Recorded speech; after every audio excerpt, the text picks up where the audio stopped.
যখন ঘটবে তখন কিন্তু আপনার এই ক্লোরামিনের লোড অনেক বেড়ে যাবে। তো আপনি তো জানেন না এইখানে কি ঘটতেছে, কিন্তু এই লোডটা পরবর্তীতে আপনাকে এফেক্ট করবে। অর্থাৎ আপনার যে সয়েলের যে মাছের যে মর্টালিটি এটা বেড়ে যাবে, মাছের গ্রোথ অর্থাৎ বেড়ে যাবে বলতে কি ওই যে রানিং মর্টালিটি বা স্লো মর্টালিটি এগুলো হবে, মাছের গ্রোথ কমে যাবে বা বিভিন্ন রকমের প্রবলেম হয়, এগুলা হয়। ওই জন্য আপনি এই সমস্ত কেমিক্যাল গুলা তো এই অবশ্যই অ্যাভয়েড করবেন, এগুলো আসলে দরকার নাই। দরকার নাই এই জন্য আপনি যদি সয়েলের মধ্যে যদি আপনি প্রোবায়োটিক্স ইউজ করে আপনার যদি বেনিফিশিয়াল ব্যাকটেরিয়াকে যদি বাড়া দিতে পারেন, বেনিফিশিয়াল সয়েলে কেন আপনি কিভাবে বাড়াবেন সেটা হলো, যেমন ধরেন আপনি সয়েলের মধ্যে কোনো প্রোবায়োটিক্স দেন নাই, হতে পারে ওইখানে আপনার খারাপ ব্যাকটেরিয়ার পরিমাণ বেশি আছে, মানে ক্ষতিকারক ব্যাকটেরিয়ার পরিমাণ বেশি আছে। তার মানে এই না যে এখানে আপনার বেনিফিশিয়াল ব্যাকটেরিয়া নাই, উপকারী ব্যাকটেরিয়া নাই, এটা কিন্তু না।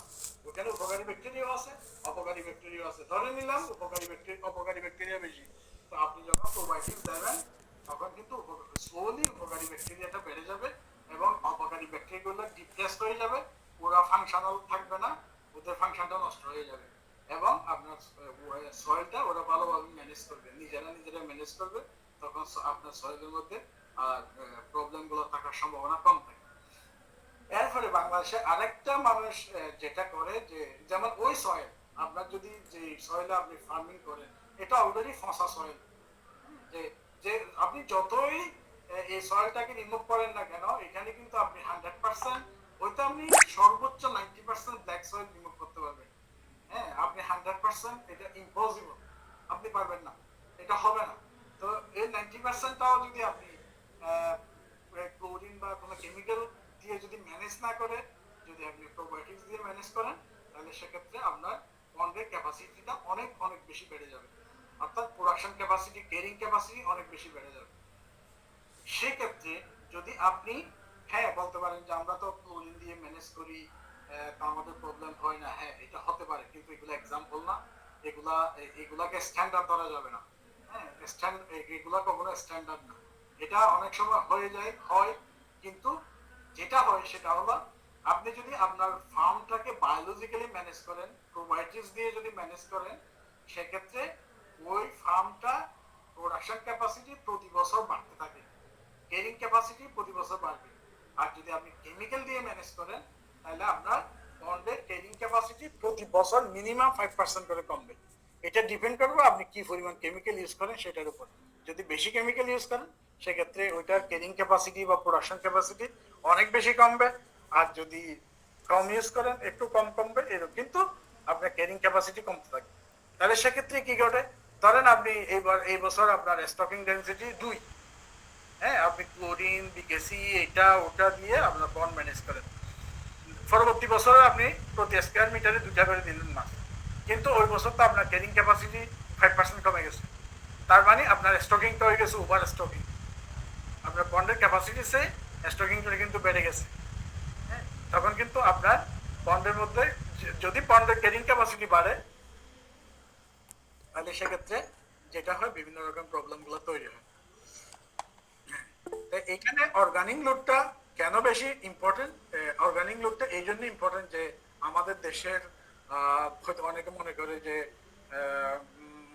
সিন্ডির আমাদের একটা ধারণা আছে সিন্ডি ইয়ার থেকে ওয়াটার থেকে তাদের মিনারেলস গুলো অ্যাবজর্ব করে বডি দিয়ে, কিন্তু সব মিনারেলস সিন্ডি পানি থেকে অ্যাবজর্ব করতে পারে না। তো এখন প্রশ্ন হলো সব মিনারেল অ্যাবজর্ব করতে না পারলে মিনারেলস কমে যায় কোথায়, এটা যাই হলো আপনার ওখানে যখন অর্গানিক লোডটা বেড়ে যায়, অর্গানিক লোড যখন পানিতে বেড়ে যায় তখন এই মিনারেলস গুলো অর্গানিক লোডের সাথে বন্ডিং হয়, বন্ডিং হয়ে এগুলো কিন্তু সেটেল হয়ে যায়। এগুলো কিন্তু মাছে খায়, মাছে টানে বড়ি, এই জন্য না, হ্যাঁ কিছু মিনারেলস টানে কিন্তু এটা খুবই লিমিটেড, খুবই লিমিটেড পরিমাণ পানি থেকে অ্যাবজর্ব করতে পারে, কিন্তু কিছু কিছু মিনারেলস আছে মোটেও পারে না, তার মধ্যে যেমন ফসফরাস, ফসফরাস বডি থেকে অ্যাবজর্ব করতে পারে না, বডি অ্যাবজর্ব করতে পারে না মাছে, এটা মাছকে খাওয়াইতে হয়, ফিডের মাধ্যমে খাওয়াইতে হয়। তো এক্ষেত্রে যেটা হয় যেহেতু আমাদের বন্ডের মধ্যে অর্গানিক লুকটা অনেক বেশি বাড়ে এবং আমরা মিনারেলস গুলো যেহেতু অর্গানিক লুডের মাধ্যমে অ্যাবজর্ব হয়ে যখন ইয়া হয়ে যায় সেটেল হয়ে যায়, বটমে যখন সেটেল হয়ে যায়, স্বাভাবিকভাবে ওয়াটারের মধ্যে আমরা যখন ওয়াটারটা টেস্ট করব তখন ওয়াটারের মধ্যে আমাদের মিনারেল লোডটা আমরা কম পাই, তখন আমরা মিনারেলস অ্যাড করি। কিন্তু এই মিনারেলসটা অ্যাড করে প্রতি মাসে, সপ্তাহে 2 বার বা সপ্তাহে 1 বার এভাবে অ্যাড করি। কিন্তু আমার যদি অর্গানিক লোডটা যদি কম থাকতো, আমার কিন্তু এই মিনারেলস অ্যাড করতে হইতো না। এই মিনারেলস গুলো এইভাবে অ্যাড করার কারণে আমাদের কিন্তু প্রোডাকশন কস্টটাও বেড়ে যায়, যেটা সাদা মাছের ক্ষেত্রে হয়, যেটা হোয়াইট ফিশের ক্ষেত্রে, চিংড়ির ক্ষেত্রে হয়।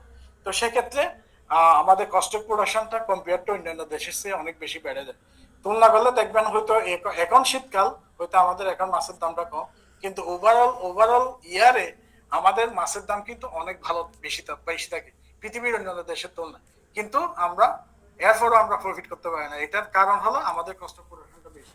আমরা কারণে অকারণে লাঘব বা না লাঘব, আমরা বিভিন্ন ধরনের মিনারেলস গুলা বা বিভিন্ন কিছু আমরা ইউজ করি, লাগলেও ইউজ করতেছি, না লাগলে ইউজ করতেছি। যেমন আপনি যদি সয়েলের মধ্যে, ওয়াটারের মধ্যে যদি আপনি মিনারেলস দেন, সেক্ষেত্রে আপনার ডোজ হবে একরকম।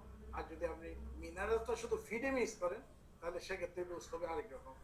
আবার দেখা যায় যে আমরা যখন প্রোবায়োটিক্স ইউজ করি, তখন দেখা যায় যে ম্যাক্সিমাম ক্ষেত্রে অনেক হাই ডোজের প্রোবায়োটিক্স ইউজ করা হয়। প্রোবায়োটিক্স ভালো, কিন্তু প্রোবায়োটিক্স আবার ক্ষতিও করে যদি আমি এটা কেয়ারফুলি ইউজ করতে না জানি। হ্যাঁ, প্রোবায়োটিক্স যদি কেয়ারফুলি ইউজ করতে না পারি, সেক্ষেত্রে কিন্তু প্রোবায়োটিক্স আমাদের ক্ষতি করে, বিভিন্নভাবে ক্ষতি করে। এটা আমি ওয়াটারের উপর যখন আমরা একটা প্রোগ্রাম করবো, তখন আমি বলবো যে এটা কিভাবে অতিরিক্ত প্রোবায়োটিক্স কিভাবে ক্ষতি করে। এটা প্লাঙ্কটন বাড়িয়ে দেয়, বা ওয়াটার প্রোবায়োটিক্স যেমন প্লাঙ্কটন কমায়, আবার প্রোবায়োটিক্স কিন্তু প্লাঙ্কটন বাড়িয়ে দেয়। হ্যাঁ, এটা ইউজের উপর ডিপেন্ড করে। প্রোবায়োটিক্সকে বলা হয় কিন্তু সাইলেন্ট কিলার। আমি যদি এটা ভালো মতো ইউজ করতে না পারি, এটাও কিন্তু সাইলেন্ট কিলার। হ্যাঁ, এটা আমাদেরকে এভাবে ক্ষতি করে। এই জন্য প্রত্যেকটা কিছুর ম্যানেজমেন্ট যদি ভালো না হয়, তাহলে ওভারঅল আমার কস্ট অফ প্রোডাকশন কিন্তু ওভারঅল বেড়ে যাবে।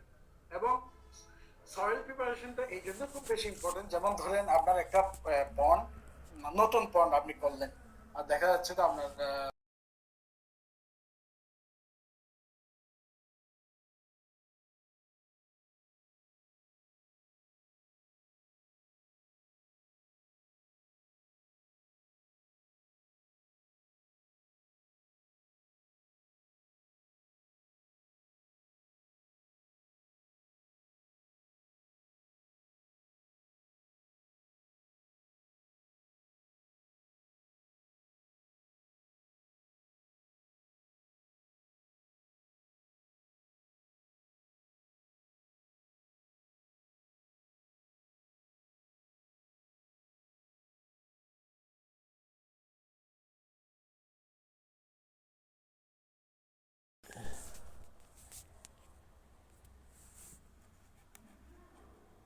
তখন যে চেঞ্জেস গুলো হয়, এই চেঞ্জেস গুলা কিন্তু আপনার যে মিনারেলস গুলো থাকে, এবং এই মিনারেলস গুলো যখন পানিতে রিলিজ করে দেয় বিভিন্ন নিউট্রিয়েন্টস গুলা, তখন কিন্তু আপনি দেখবেন এই রিলিজ করার পরে যখন আপনি পানি ঢুকাই দেবেন আপনার ইয়েতে, যে সমস্ত পুকুরে সয়েল পিএইচ অটোমেটিক বেশি, ওই সমস্ত ইয়েতে আপনি ধরেন আপনার সোর্সের পানি পিএইচ আছে এক্সাম্পল 7.1 বা 7 যদি হয়, বা 7.2, কিন্তু আপনার পন্ড সয়েল পিএইচ ধরেন 6.8 বা 7। এরপর আপনি যখন এটা পানিতে দিয়ে দিবেন এবং কিছুদিন রাখবেন, 15-20 দিন রাখবেন, দেখবেন যে অটোমেটিক আপনার সয়েল ওয়াটার পিএইচ কিন্তু আপনার রেঞ্জের মধ্যে চলে গেছে, 7.5 7.4 এর মধ্যে চলে গেছে। এর মধ্যে চলে গেলে কিন্তু আপনাকে অতিরিক্ত এখানে পুকুরের মধ্যে লাইম দেওয়ার কোনো লজিক নেই। হ্যাঁ, লাইম এগুলো দিতে হবে না, লাইম লাগে না। তো আমাদের দেশে দেখা যায় যে লাগুক বা না লাগুক লাইম দেয়। হ্যাঁ, তো লাইম কেন দিব আমি? আমার যদি সয়েল পিএইচ যদি ঠিক থাকে, আমার লাইম দেওয়ার দরকার নেই। আমার যদি অ্যালকালাইন ঠিক থাকে, আমার সুডা বা সোডিয়াম বাইকার্বনেট এগুলো দেওয়ার কোনো দরকার নেই। আর যদি আমার মিনারেলস যদি ঠিক ঠিক থাকে, আমি দেখছি যে বাংলাদেশের ওয়াটারের মধ্যে মিনারেলের পার্সেন্টেজ অনেক ভালো থাকে। তো যেহেতু ভালো থাকে, সুতরাং আমার এগুলো দেওয়ার দরকার নেই। আপনি দেওয়ার আগে আগে টেস্ট করেন, ক্যালসিয়াম ম্যাগনেসিয়াম পটাশিয়াম গুলো আগে আপনার লেভেলটা কিরকম আছে টেস্ট করেন। এটা কনসেন্ট্রেশনটা ডিপেন্ড করবে টোটালি আপনার স্যালাইনিটির উপর। কত স্যালাইনিটি বাড়তে থাকলে এই পরিমাণও বাড়তে থাকবে। ক্যালসিয়াম ম্যাগনেসিয়ামের পরিমাণটাও বাড়তে থাকবে। আর স্যালাইনিটি যদি কমতে থাকে এটার পরিমাণও কমতে থাকবে। তাহলে সেক্ষেত্রে আপনাকে অবশ্যই টেস্ট করে দিতে হবে। এটা একটা কস্ট সেভিং এর প্রসিডিওর। আর মিনারেলস যে আপনি ইউজ করবেন, যদি আপনার এটা যে আপনি ওয়াটারে যে মিনারেলস ইউজ করেন এটা খুব লিমিটেড পরিমাণ সিঙ্গির জন্য বা ইয়ের জন্য উপকার আসে, কিন্তু মোস্টলি আপনি ট্রাই করবেন এই মিনারেলসটা ফিডের মধ্যে দিয়ে খাওয়াইতে। এটা মাস্ট, একদম কম্পালসারি। আপনার মাছ যখন 40 ডেজ বয়স হবে, আপনি স্টকিং করলেন, 40 ডেজ বয়স যখন হবে, তা ওই 40 ডেজের পর থেকে আপনাকে অবশ্যই ভিটামিন এবং মিনারেলস এগুলো অ্যাড করতে হবে। এবং মিনারেলস এর মধ্যে সব বাজারে যে প্রোবায়োটিক্স যে মিনারেলস গুলো পাওয়া যায় ওখানে দেখবেন যে সব মিনারেলস এর মধ্যে কিন্তু সবগুলাই থাকে, ক্যালসিয়াম, ম্যাগনেসিয়াম, পটাশিয়াম বা অন্যান্য আরো কিছু অনেকগুলো থাকে, কিন্তু আপনি খেয়াল করবেন এখানে যে ফসফরাস আছে কিনা, মাস্ট এটা দেখতে হবে। কারণ ফসফরাস কোন অবস্থাতে মাছ বডি দিয়ে ইনটেক করতে পারে না। আপনার ওয়াটারে যদি ফসফরাস থাকে, মাছ কিন্তু ফসফরাস বডি থেকে নিতে পারে না, তাকে ফিড দিয়ে মুখ দিয়ে খাওয়াইতে হয়। সুতরাং আপনাকে অবশ্যই ওই ফসফরাসটা মুখ দিয়ে খাওয়াইতে হবে।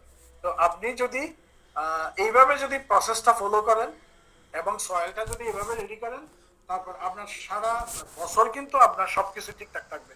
আপনি যদি শুরু থেকে যদি এই প্রসেসগুলো ফলো না করেন, তখন দেখবেন যে বিভিন্ন সময় বিভিন্ন প্রবলেম আছে, তখন আপনি নিজেই বুঝবেন না যে এটা কি কারণে এই প্রবলেমটা হয়েছে। তখন আপনি এইটা না ওইটা, এটা না ওইটা, ওইটা না এটা ইউজ করতে করতে অটোমেটিক আপনার কাজও হয় না, শেষে কষ্ট পুরো অনেক বেড়ে যায়। এই মোটামুটি। আপনাদের যদি কোনো প্রশ্ন থাকে করতে পারেন।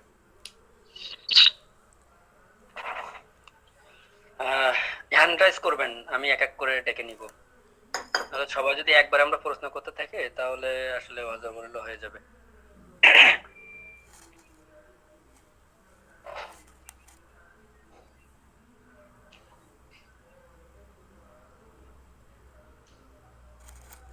Hello hello.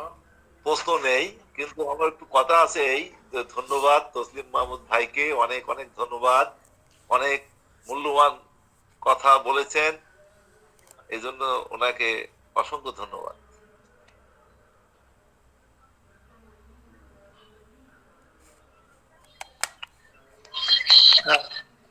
আমি আহমেদ শাহ মাসুদ বলছি। আমারও প্রশ্ন নেই, তবে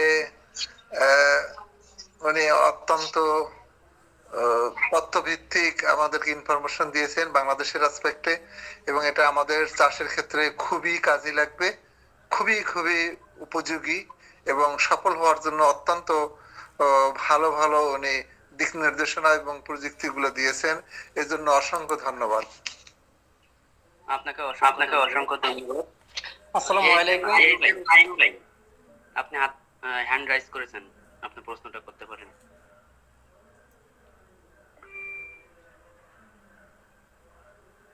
এইসব নাইম ভাই, আতিকুল ইসলাম ভাই। আসসালামু আলাইকুম। ওয়ালাইকুম আসসালাম ভাই, আপনার প্রশ্নটা করেন।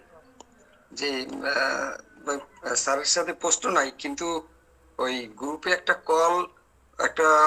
কল চলছিল, ওই কারণে একটু দেরি হয়েছে। এই জন্য স্যারের সাথে একটা সামারিটা করতে চাইছিলাম, যে স্যার একবারে আজকের আলোচনার সামারিটা করে দেবে। আমার এটা মনে হয় যে একবার লাস্টে করলে ভালো হয়, প্রশ্নগুলো নেওয়ার পর অনেকগুলো প্রশ্ন। আবার রিপিট করব। জি স্যার। জি স্যার। আসসালামু আলাইকুম। আসসালামু আলাইকুম, আমাকে শোনা যাচ্ছে? হ্যাঁ শামীম ভাই।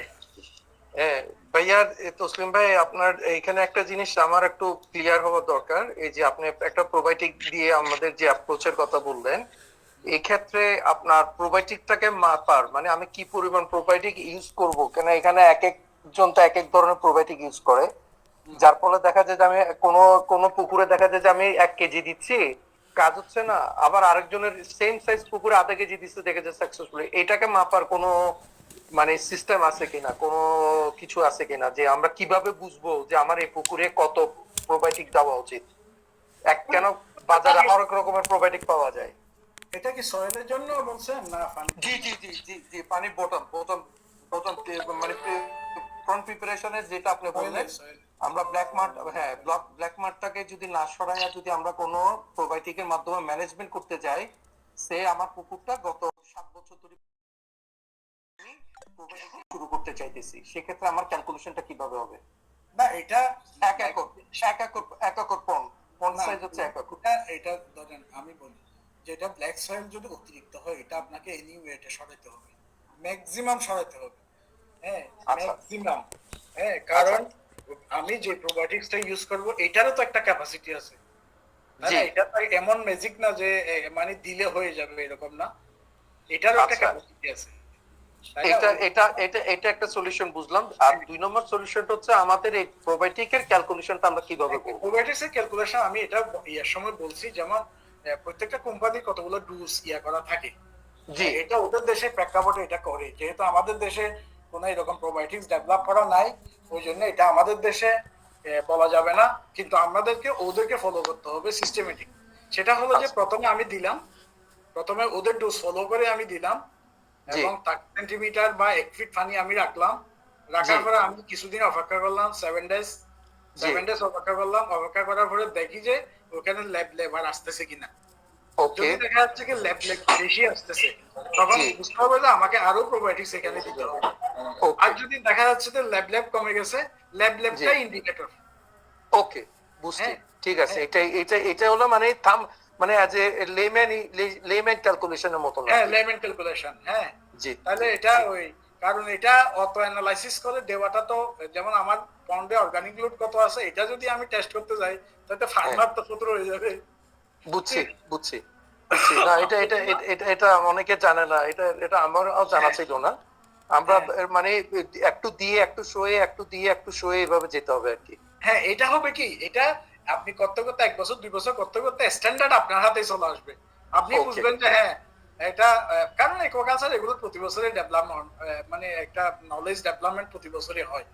হ্যাঁ, জি। আপনি এবছর দিলেন, এবছর দেখলেন যে আপনি 2 ডোজ দেওয়ার পরে বুঝলেন যে আপনার কমে গেছে, ল্যাব জি। হচ্ছে না, অর্গানিক লোডটা কমে গেছে। অর্গানিক জি। লোড কমে যাওয়া মানে হচ্ছে সরি, ল্যাব না হওয়া মানে অর্গানিক লোড কমে যাওয়া।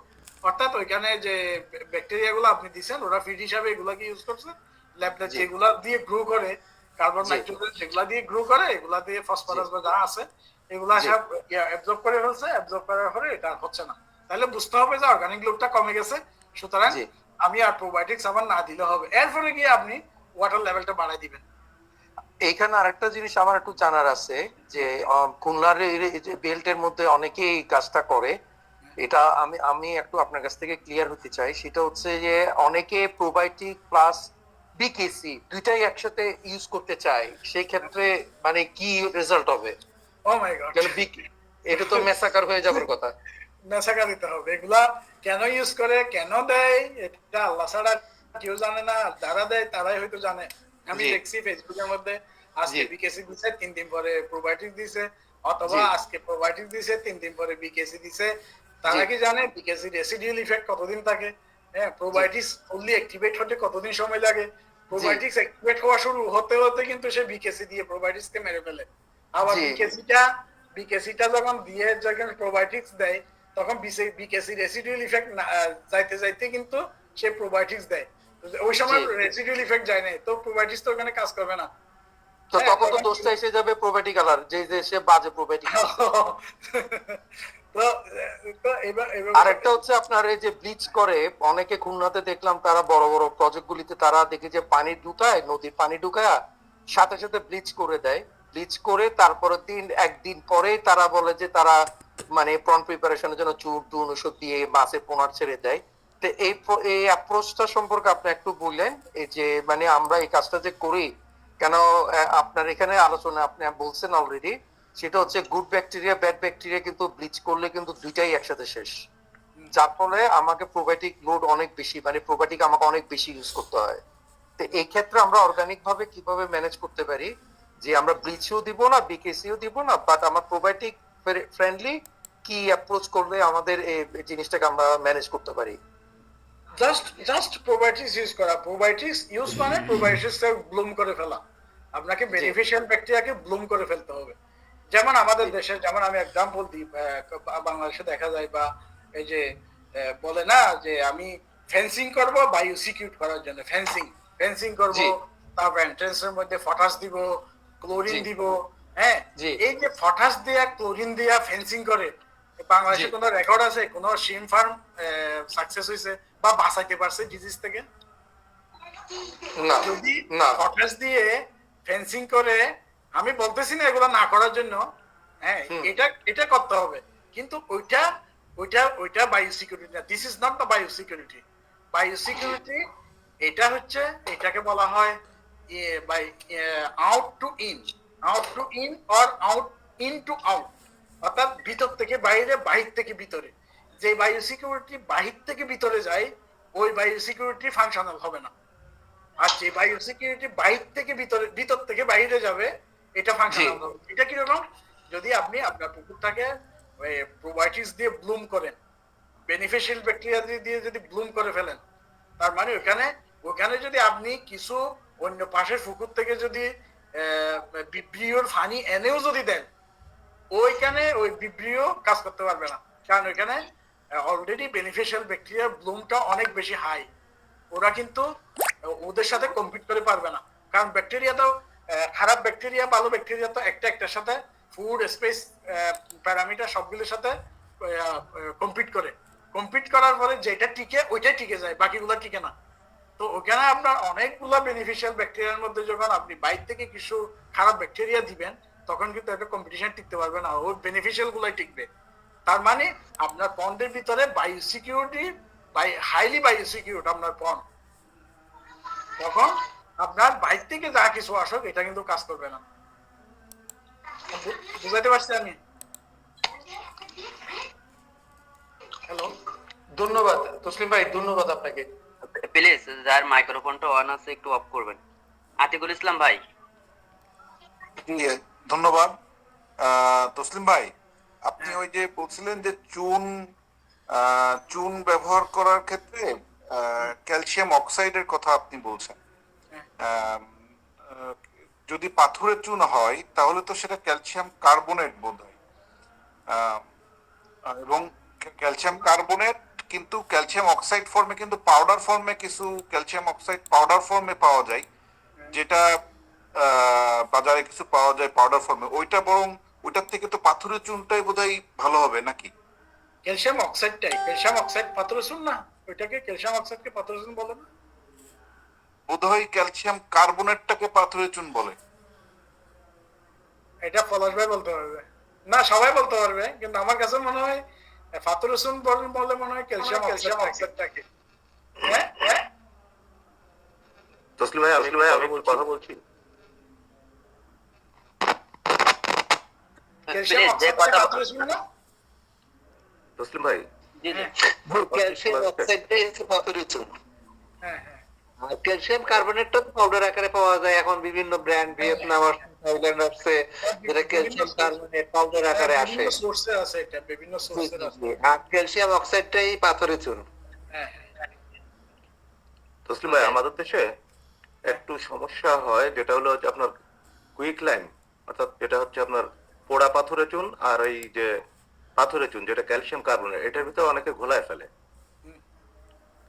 মানে পোড়া পাথরের চুন আর পাথরের চুন, অর্থাৎ কুইক লাইম একটা, আর একটা হচ্ছে আপনার এগ্রিকালচারাল লাইম, এই দুইটার ভিতরে অনেকে ঘোলায় ফেলে।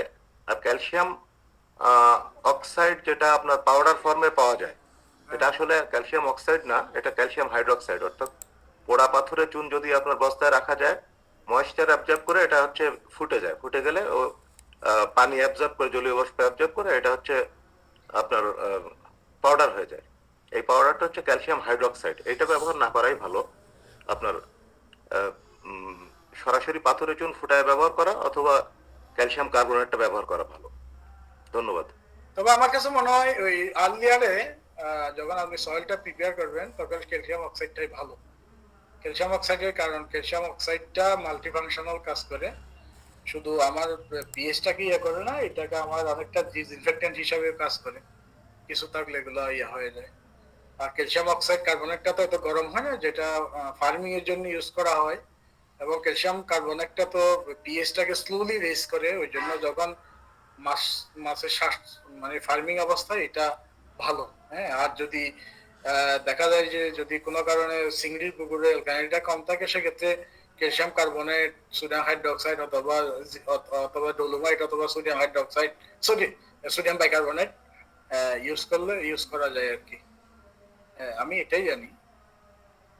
আমি সরাসরি একটু আবার আসছি, আমি একটা প্রশ্ন আছে, সেটা হলো যে আমরা যে এই আমাদের যে ব্লিচিং ব্যবহারের যে ইয়েটা আছে প্রবণতা, এটা আমরা দুইটা কারণে, একটা হলো আমাদের যারা গাইড করে তারা বলে যে মাটি এবং পানি দুটারই হচ্ছে জীবাণুমুক্ত করা।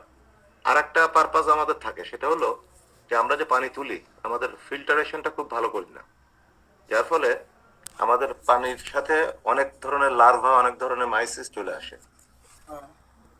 এই মাইসিস লার্ভা এইগুলার, যেমন ধরেন আপনার জেলি ফিশ থেকে শুরু করে আপনার এই যে বিভিন্ন ধরনের মাইসিস ফ্রম ভেরিয়াস মানে ইয়ে থেকে আসে, সোর্স থেকে, এইগুলো আবার ঘেরে ভরে যায়। যে এক ধরনের আমাদের এদিকে কেউ বলে মেথি, কেউ বলে ভাতি চিংড়ি আর কি, খুব ছোট এক ধরনের মাইসিস, এইসবগুলা ভরে যায় এখান থেকে, বা অন্যান্য আদার্স অনেক মাছের পোনাও ঢুকে যায়, ডিম ঢুকে যায়।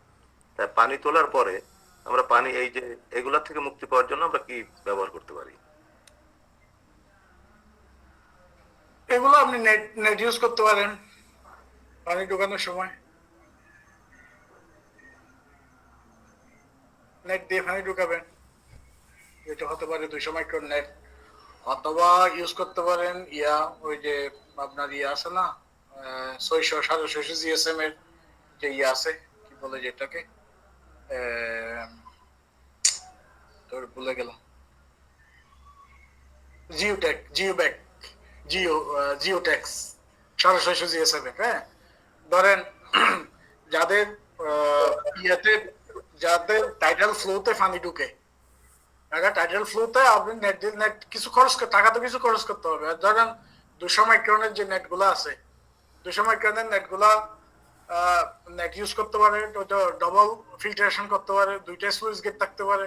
আর যদি এদের টাইটাল ফ্লোতে যদি ঢুকানো না যায়, যারা পাম্পিং করে এরা ওই যে ফ্রেম বানাইয়া ফ্রেমের মধ্যে দিয়ে দিবে ওই যে 600 জিএসএম এর ইয়াগুলো দিয়ে দিবে, জিএসএম জিও ব্যাগ পাস করে পানিগুলো যাবে।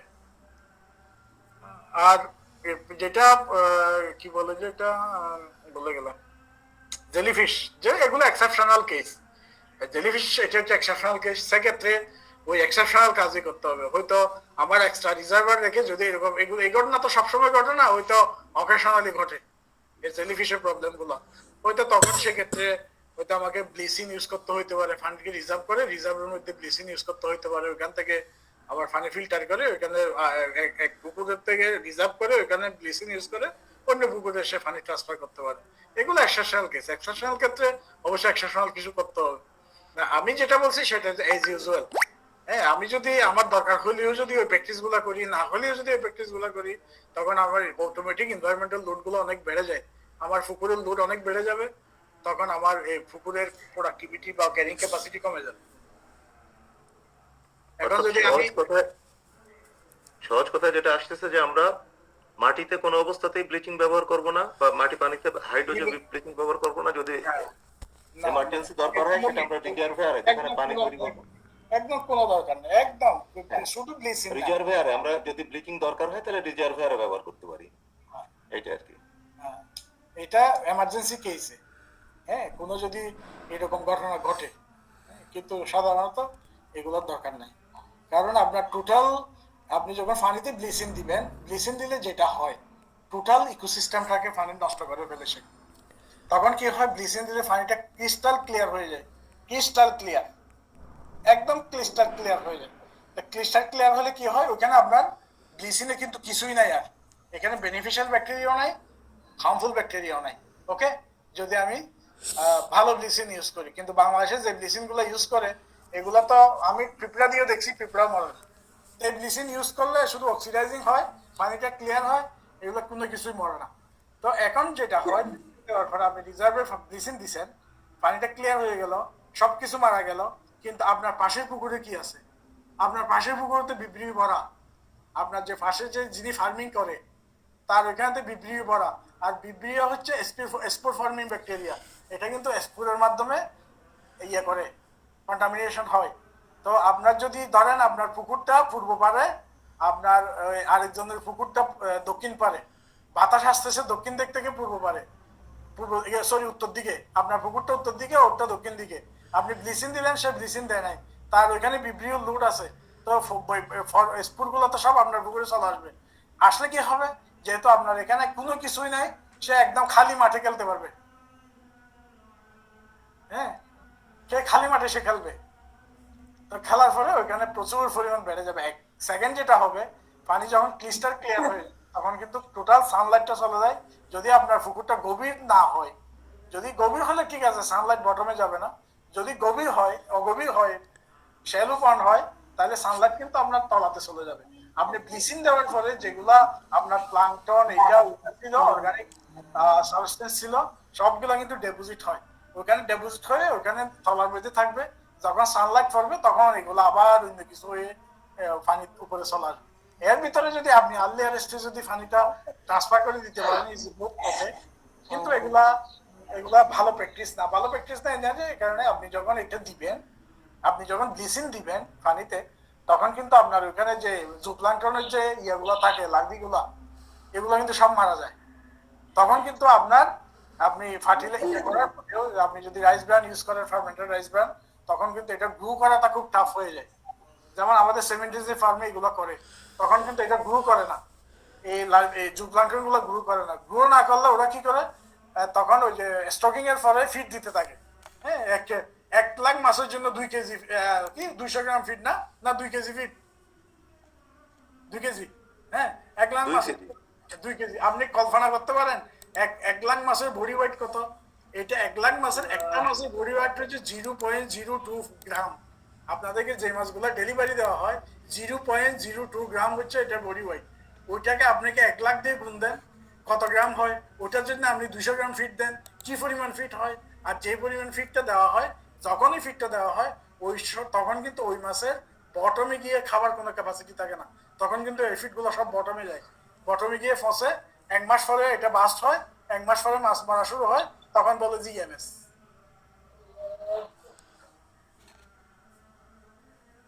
আমাদের আমাদের ট্র্যাডিশনাল ফার্মে আর একটা খুব গুরুত্বপূর্ণ বিষয় আছে এর প্রস্তুতে, সেটা হলো, তসলিম ভাই কি শোনা যাচ্ছে আমার?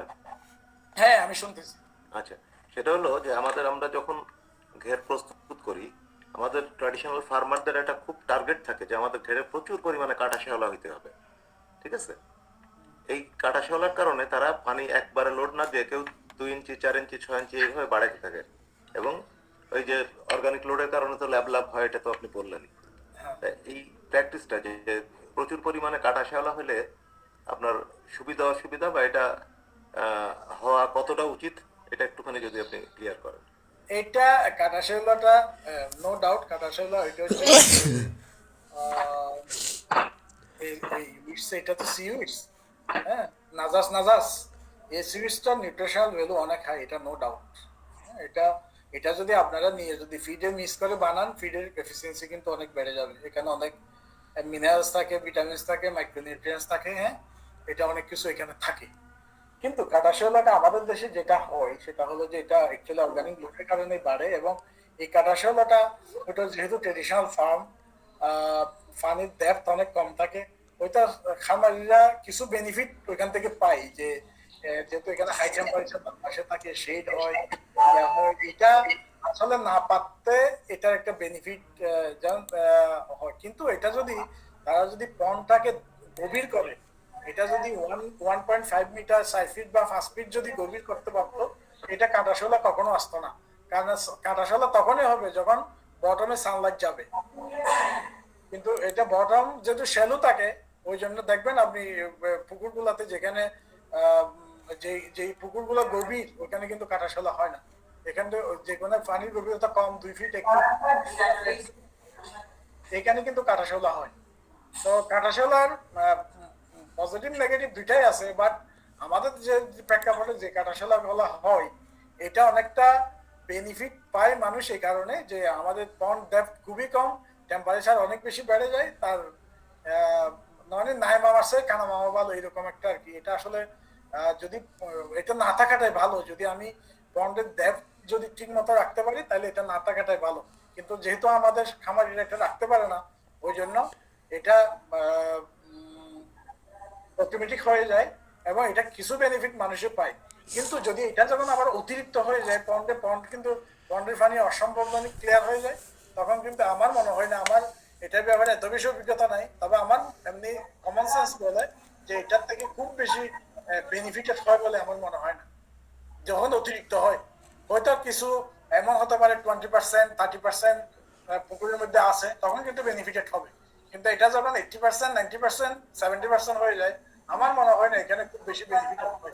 এটা যারা করছেন ওনারা বলতে পারবেন ভালো আমার চেয়ে। কাটা শেওলার হ্যাঁ আমাদের উপকারী এবং ক্ষতিকর দিকটা আমি একটুখানি বলবো।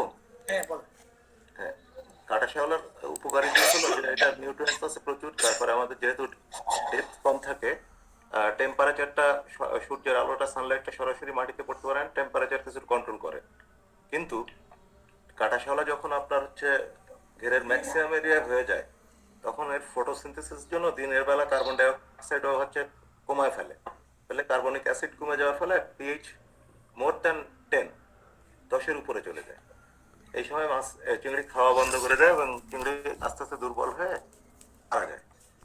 আবার কাটা শেওলা যেখানে জন্মায় না, যে যে শ্যালো, যে কম গভীরতার যে ঘেরগুলা, বুঝতে হবে যে এটা মাটির প্রস্তুতিটা ঠিক হয় না, মাটির প্রস্তুতিতে সমস্যা আছে। অর্থাৎ মাটিতে যে স্বাভাবিক যে আপনার প্লাঙ্কটন, জুপ্লাঙ্কটন, ফাইটোপ্লাঙ্কটন এবং নাজাস গুলা জন্মানোর কথা জন্মাচ্ছে না, অর্থাৎ এই মাটিটা ইমব্যালেন্স আছে, পিএইচ কম আছে অথবা ক্যালসিয়াম, ম্যাগনেসিয়াম, পটাশিয়াম রেশিও ঠিক নেই, এরকম একটা। সুতরাং কাটা শেওলা হবে, কিন্তু যদি ট্র্যাডিশনাল হয়, বড় হয়, সেক্ষেত্রে ঘেরের 30%-এর উপরে যাতে না হয় এটা খেয়াল রাখতে হবে। যদি বেশি হয়ে যায় এটা বাসায় দিতে হবে। এটা চেন ড্রাগিং করলে আপনার কাটা শেওলাটা হতে পারে।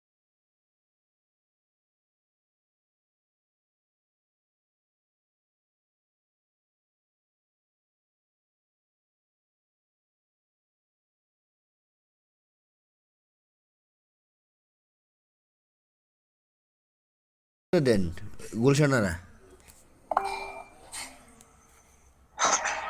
স্যার আমার একটা কোশ্চেন আছে, আমি নেত্র না কাউসার।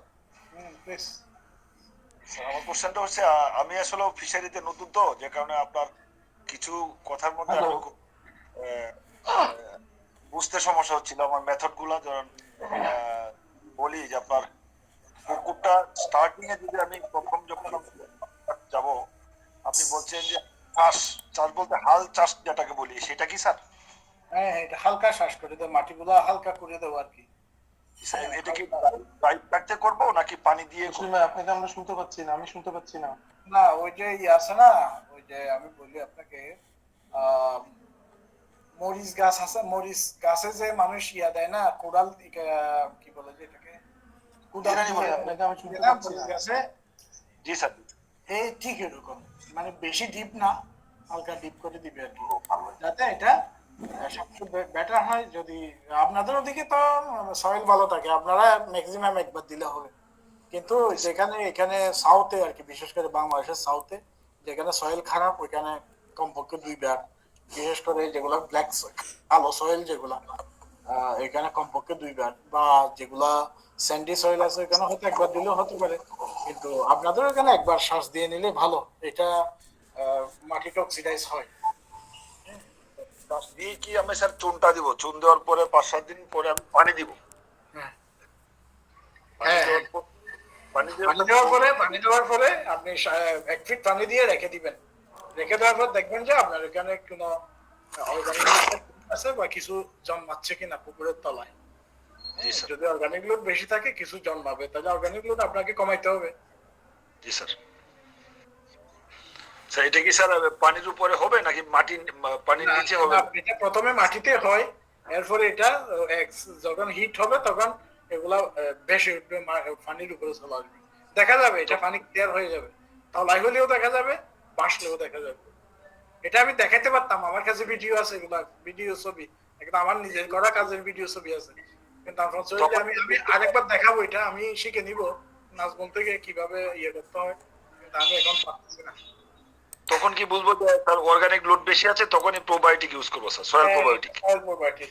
আর যদি সয়েল প্রোবায়োটিক্স দানাদার গ্রানুলার সাইজ যদি আপনার না থাকে, তাহলে আপনি ওই লিকুইড পাউডার বা লিকুইড ইউজ করে তখন আপনি সেম ড্রেগিং করে দিবেন, মাটিগুলো লটপাট করে দিবেন। ঠিক স্যার। পোনাটা কালচারে দেওয়ার কতদিন আগ পর্যন্ত স্যার এইভাবে থাকবে প্রোবায়োটিক দেওয়ার পর? এটা এক সপ্তাহ বুঝে যাবেন সর্বোচ্চ। Sir thank you sir. MD ডবল ইসলাম ভাই, শুনতে পাচ্ছেন? আসসালামু আলাইকুম স্যার। ওয়ালাইকুম আসসালাম। স্যার আমাদের এখানে মাছ যখন আমরা মানে মাছটা যখন ঘিরে দিই তার 2-3 মাস পর পানি যখন আপনার 2 ফুট থেকে 2.5 ফুট হয়, মানে আমাদের এখানে ম্যাক্সিমাম 100% 1 একর, প্রতি একরে 2 বস্তা ইউরিয়া সার 1 বস্তা ভ্যাপ সার ইউজ করে। এটা আসলে পরে কয় প্লান্টের জন্য, আসলে ওটা অতিরিক্ত প্লান্ট হয়ে যায় দেখতে অনেক সময়, এই জন্য মাছ মারা যায়। এটা আসলে সারটা দিয়ে কতটুকু মানে যাবে কিনা? আপনাদের বাংলাদেশের মাটির যে পরিমাণ মানে আমাদের বাড়িটা না নড়াইলে স্যার, আমাদের নড়াইলে তো এখন এই যে মানে মানুষ আমরা ঘেরটা নড়াইলে এটা আসলে স্যার আমি খামারি টোটাল 3 বছর করছি, এখন অতটা প্রফেশনাল ভাবে করতে পারি নাই। এই জন্য নাজমুল ভাইয়ের সাথে আমি গত 6 মাস ধরে অ্যাক্টিভ আছি। আসলে খামারিটা আমরা আসলে ম্যাক্সিমাম নড়াইলে লোকজন জানেই না। আমরা মাছ ছেড়ে দিতেছি, খাবার দিতেছি, মাছ উঠছি, পানি কি আছে আমি তো আপনাকে বলছি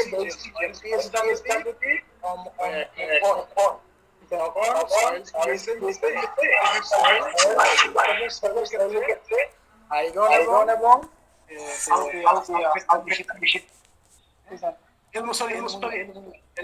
অ্যালুমিনিয়ামটা বেশি থাকে। আপনি যখন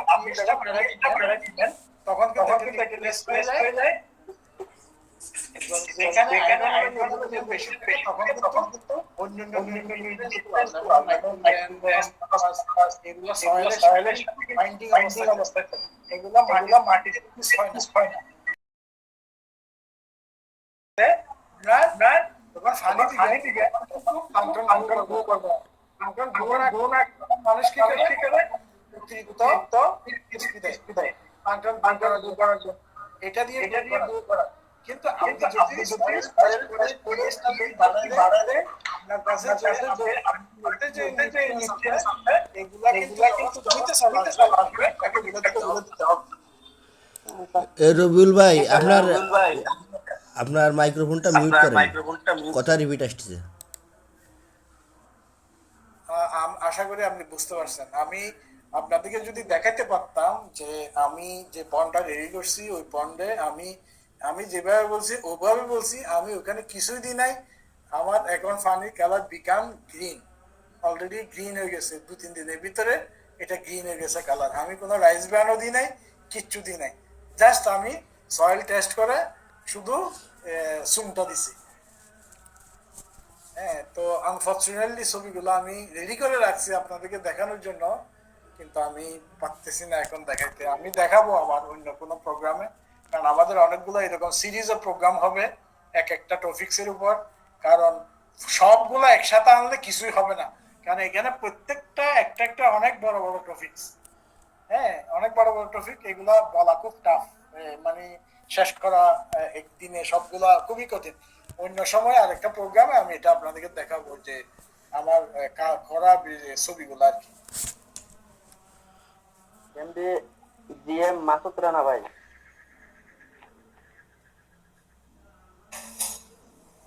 হ্যালো হ্যালো, হ্যাঁ বলেন। স্যার, আপনি একটা কথা বলতেন, সেটা হচ্ছে যে 40 দিন পর থেকে আমরা হচ্ছে মিনারেল ইউজ করবো, যেটা হচ্ছে ফিডের সাথে আর কি ইউজ করার কথা বলছেন। তো এটা কি স্যার কন্টিনিউয়াসলি ইউজ করতে হবে নাকি একটা সপ্তাহে এতদিন বা এটা সপ্তাহে আপনি সর্বোচ্চ 3 দিন ধরেন, আপনি সপ্তাহে যদি 3 দিন মিনারেলস করেন, সপ্তাহে 3 দিন ভিটামিন দেবেন। হ্যাঁ, এর চেয়ে বেশি করার দরকার নাই। আর ভিটামিন মিনারেলস এগুলা অবশ্যই ভালো কোম্পানি কিনবেন, ভালো দেশের, বিশেষ করে ভিয়েতনামের বা এরকম ভালো দেশের। ভিয়েতনামের আমি বারবার বলি এই জন্য, কারণ ভিয়েতনামের সম্পর্কে তো আমি জানি, আমি ভিয়েতনামে ছিলাম, ভিয়েতনাম সম্পর্কে আমি জানি। ওরা যখন প্রোডাক্ট গুলো এক্সপোর্ট করে, কোনো কোম্পানি যখন প্রোডাক্ট অন্য দেশে এক্সপোর্ট করে, তখন কিন্তু গভর্নমেন্ট এগুলা কোয়ালিটি চেক করে। কোয়ালিটি চেক করে তারপরে এক্সপোর্টের পারমিশন দেয়। এটা খুব কম দেশে আছে, এটা সাধারণত করে না। ওই জন্য ভিয়েতনামের প্রোডাক্টের উপর আপনি আস্থা রাখতে পারেন। আর এমনও জানি আমি কিছু কিছু ওয়ার্ল্ডে কিছু কিছু দেশ আছে, ওই দেশে কিছু কিছু প্রোডাক্ট আছে যে প্রোডাক্ট গুলা কি দেয়। আমি যদি একটা এক্সাম্পল দিই, আমার একটা দেশের একটা কোম্পানি একবার বলতেছে মাল্টিভিটামিন, সে আমাকে মাল্টিভিটামিন দিবে বেশ কয়েক বছর আগে, আজ থেকে 5 বছর আগে, পার কেজি 250 টাকা। 1 কেজি মাল্টিভিটামিনের দাম আর কেজি 250 টাকা। তো আমি তারে বললাম যে আপনার মাল্টিভিটামিনে কি কি আছে, সে আমাকে একটা লিস্ট দিল, অনেক বিরাট লিস্ট, সবকিছু আছে, নাই কিছু নাই। তো তারা আমি জাস্ট দুই একটা আইটেম দেখালাম, একটা হচ্ছে সাইনোকোবালামিন আর একটা হচ্ছে বায়োটিন। আপনি জানেন 1 গ্রাম সাইনোকোবালামিন আর 1 গ্রাম বায়োটিনের ওজন প্রাইস কত? আজ থেকে 5 বছর 10 বছর আগে 1 গ্রাম সাইনোকোবালামিনের দাম ছিল বাংলাদেশে 3,500 টাকা, 1 গ্রাম বায়োটিনের দাম 3,500 টাকা। তা আমি তারে বললাম আপনি এখানে যে পরিমাণ বায়োটিন আর সাইনোকোবালামিন লিখছেন ওইটার দাম কত আসে? আপনি এতগুলা দিয়ে কিভাবে 250 টাকায় দিবেন? হ্যাঁ, তো এগুলো আপনারা দেখে কিনবেন যখন প্রোডাক্ট কিনবেন। আমি ফেসবুকে অনেক সময় জিজ্ঞেস করলাম, আমি লিখি আপনারা এদের কোম্পানির ওয়েবসাইট চেক করবেন, কিউআর কোড থাকে ওখানে, বারকোড থাকে, এগুলো চেক করবেন। হ্যাঁ, এগুলো চেক করার পরে আপনারা যদি ওয়েবসাইটে লিংক পান তাহলে মনে করবেন যে এটা আসলে রিয়েল প্রোডাক্ট। হ্যাঁ, আমরা আরেকটা ঘটনা রিসেন্টলি যেটা ঘটছে আমি বললি, এটা আপনারা অনেকে করেন। এই এপিআই একটা প্রোডাক্ট আছে, test kit, API test kit. আমি একটা কিছুদিন আগে একটা ট্রেনিং এর কাজে গেছি, ওইখানে ট্রেনিং করানোর জন্য এই এপিআই টেস্ট কিট নিছে কিনে। তো অরিজিনালি যদি আমেরিকান এপিআই টেস্ট কিট হয়, এটা অনেক ভালো কোয়ালিটির এপিআই টেস্ট কিট, রিয়েলি অনেক ভালো। এটা যদি অরিজিনাল হয়, আর বাংলাদেশের মার্কেটে আমি কারা অরিজিনাল বা কারা ইয়ে করে আমি জানি না, কিন্তু আমি যেটা পাইছি ওইটা আমি দেখছি, আমি যারা নিছে আমি ওইটা খুলে ওইখানে যে বারকোড আছে বারকোড স্ক্যান করছি আমি নিজে। তারপর যারা নিছে এদেরকে প্রথমে বললাম যে আপনি করেন তো, এটা লিঙ্ক পান কিনা দেখেন। আমি করছি, পাই নাই, তারে দিছি, সেও পাই নাই। আমি বললাম যে এটা 2 নম্বর। তো ওই জন্য আপনারা পরে আমার সাথে আমার নিজের যে টেস্ট গুলো ছিল আমি ইউজ করি, এগুলো আমি নিয়ে গেছিলাম, ওদের টেস্ট করে দেখালাম যে এদের টেস্টের ডিফারেন্স অনেক, এটা রেজাল্ট অনেক। তো ওই জন্য আপনারা জিনিসগুলো কিনবেন কিন্তু একটু দেখে শুনে কিনবেন। Must website address, QR code, barcode, এগুলো দেখে তারপর জিনিস কিনবেন। কারণ বাংলাদেশে অনেক বড় বড় কোম্পানি, আমি অনেক স্টোরি জানি বাংলাদেশে আসার পর থেকে, আমি অনেক বড়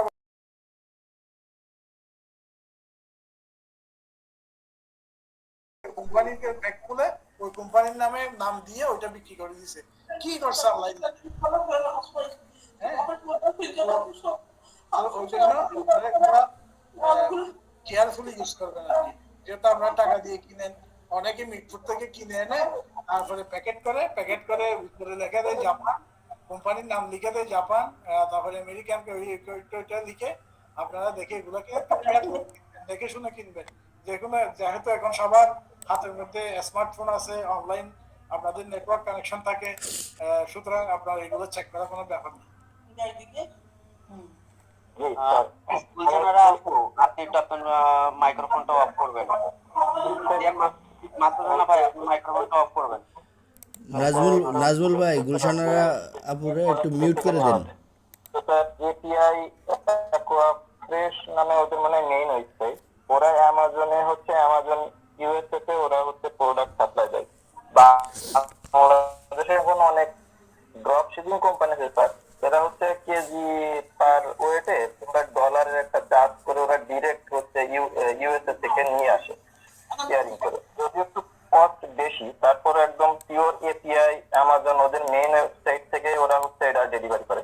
এখান থেকে মনে হয় নিজে আমাদের জন্য সেটা বেটার হচ্ছে। এটা অথেন্টিক হলে ভালো আর কি, অথেন্টিক হলে এটা অ্যামাজন ওদের মেইন ওয়েবসাইট থেকে amazon.com থেকে ওরা মেইন থেকে সাপ্লাই দেয়। এটা অবশ্যই অথেন্টিক হবে। জি জি তো ঠিক আছে স্যার। তসলিম ভাই, আরেকটা প্রশ্ন ছিল আমার।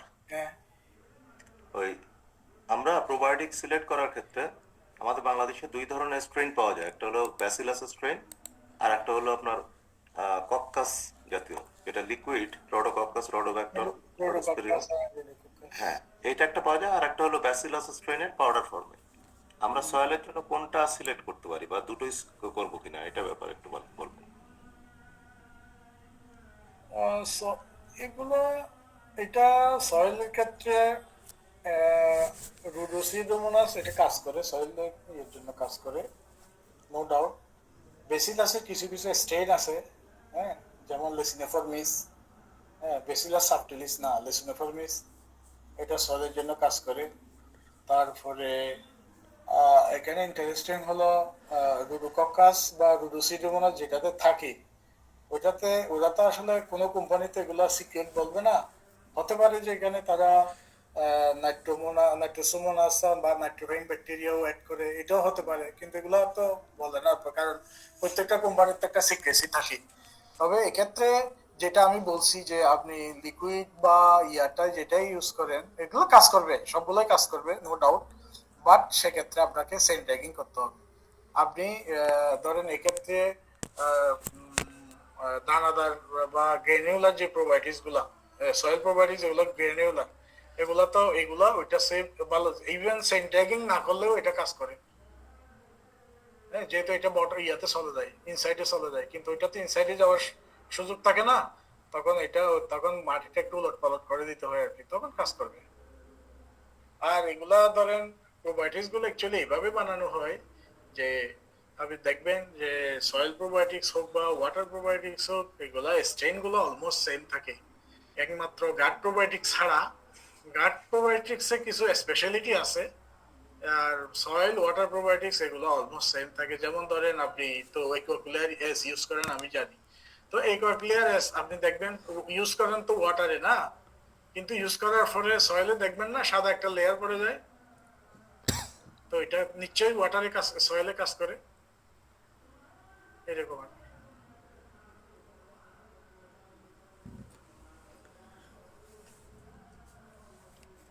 আমাদের আর কারো কোনো প্রশ্ন আছে? যদি না থেকে থাকে তাহলে আমরা শেষ করতে পারি মনে হয়। এনিওয়ান? ভাই আমার একটা প্রশ্ন ছিল। জি ভাই।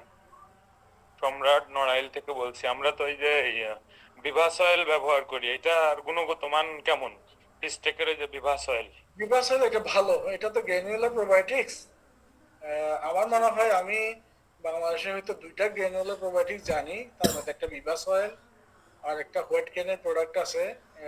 এই দুইটা, এটা অ্যাকচুয়ালি প্রোডাক্টটা সম্ভবত বিভাস অয়েলটা ফ্রান্সের, এবং এটি ইন্ডিয়া হয়ে প্যাক হয়ে আসে। এটা ভালো হওয়ার কথা। স্যার ওই আমরা কি ওই চাষের ক্ষেত্রে এই বিভা সয়েলটা কি আপনার মাটির সাথে দেওয়ার কোনো ওয়ে আছে কি?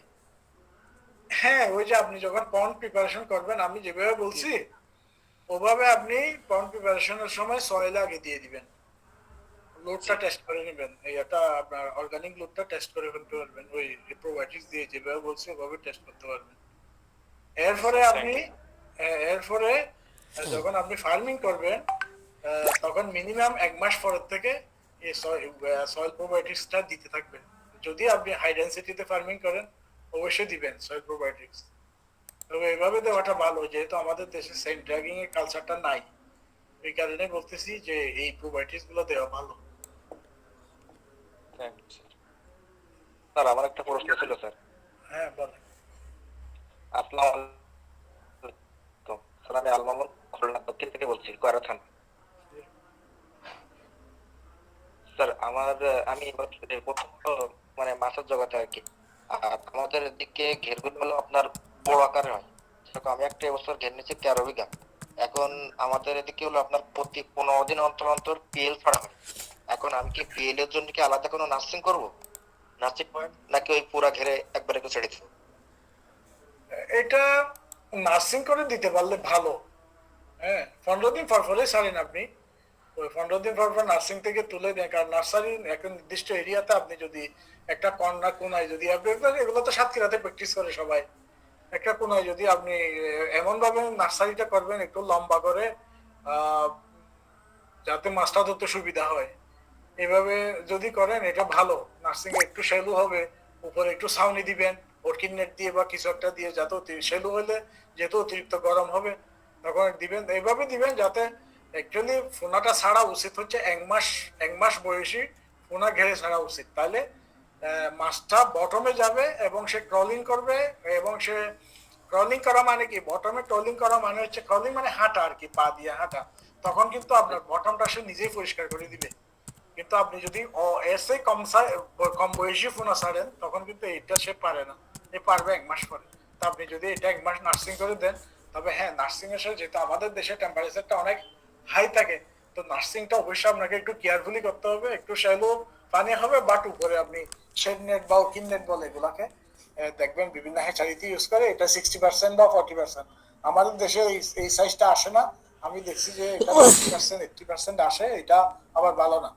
হ্যাঁ, আপনি যদি 40% 60% এভাবে দিয়ে সেট করে যদি এবং নিশ্চয়ই ভালো ইয়ে পাবেন। তবে এগুলো সবচেয়ে বড় কথা হলো আপনার পানির গভীরতা অবশ্যই 4.5 ফিট 5 ফিট বা 4 ফিটের উপরে অবশ্যই রাখতে হবে।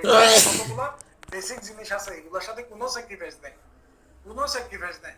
আপনি সয়েল টেস্ট করবেন, চুন দিবেন, পানি ঢুকাবেন, পানির লেভেল ঠিক রাখবেন, সি পেস অর্থাৎ পানি যে থেকে আর পুকুরে যায় এটা ইয়ার ঠিক করবেন, তারপরে ভালো কোয়ালিটির সোনা ব্যাস আপনার হবে। আর এগুলো হচ্ছে বেসিক, এর বাইরে যান আপনি হতেও পারে নাও হতে পারে। আর ওইটা ফলো করলে হবে 80%, আর পারবো মাস হবে, ওদের 20% অন্য কোনো মাল দেওয়া যাবে হরিণা বাগদার সাথে? হরিণাটা আমি বলতে পারবো না, হরিণার সম্পর্কে আমার অ্যাকচুয়ালি আইডিয়া নাই। বাগদার সাথে আপনি বেনামি দিতে পারবেন, কারণ বেনামি কলামে থাকে, সারফেসে থাকে, প্রবলেম নাই। হ্যাঁ, একটু ব্যালেন্স করে দিতে পারবেন। কিন্তু বাগদার সাথে গলদা না দেওয়াটাই ভালো। এটা বাগদার সাথে গলদা, কারণ সব দুইটাই বটমে থাকে। হ্যাঁ, মোস্ট অফ দ্য টাইম দুইটাই বটমে থাকে, যদি বাগদা স্লাইডলি কম বটমে থাকে। আমাদের এদিকে কিন্তু মানে খুলনা দক্ষিণে সুন্দরবন অঞ্চল, আমাদের এদিকে পানির কিন্তু ব্যাপক লবণাক্ততা, পানি মিষ্টি হয় না। হ্যাঁ, জানি তো, সমস্যা নাই। বেনামি আমি 42 সাল আগে করছি, বেনামি কাতারে, সমস্যা নাই। আচ্ছা স্যার, ওকে, থ্যাংক ইউ। আর কারো কারো কি প্রশ্ন আছে?